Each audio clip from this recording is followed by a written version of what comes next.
Well, hybrid work means that we're able to work both from home and from the office together as one unity, no matter where we are located. We can work from everywhere. With many people working from home, working from different locations, we have like several meetings during the week we do together online, which all brings us together, no matter where we are located. But when we meet at the office, we have different social events that we do together and work together that way.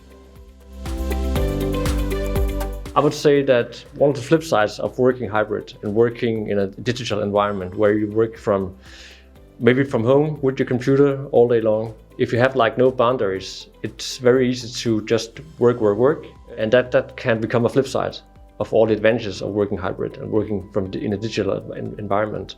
From a management perspective, it's important to have the conversation and ask questions and encourage the team to take time off and use the flexibility. Management in hybrid work is, I wouldn't say difficult, it's just different.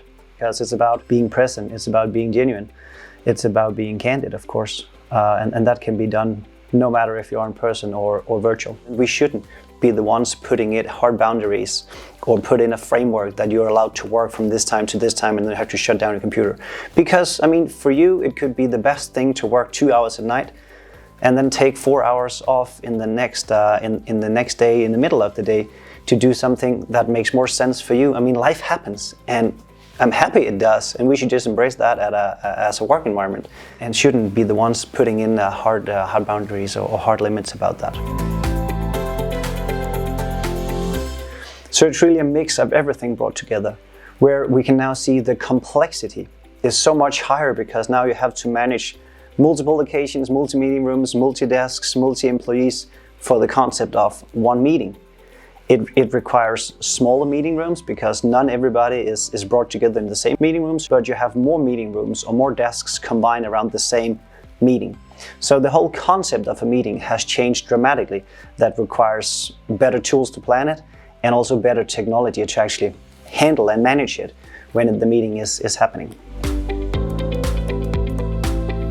So I think the one thing that has surprised me the most is that, I mean, you really shouldn't be afraid because people are so good. I mean, if you put trust in people, you get so much in return. And I'll bet that a lot of workplaces, I mean, even though that they say that they are very much focusing on the output and know that much about the input, I mean, they are truly focusing on the input because they still measure if people is coming in the morning and then work 8 hours and go home. They do not dare to set everybody free. And I think we've learned, and many others have learned, that if you set people free, you get so much more in return, and you don't have to think about or measure the input. You should focus so much more on the output and have structures that support that output. I think that surprised me the most, how much you get back if you can, I mean, fully commit to that and do that.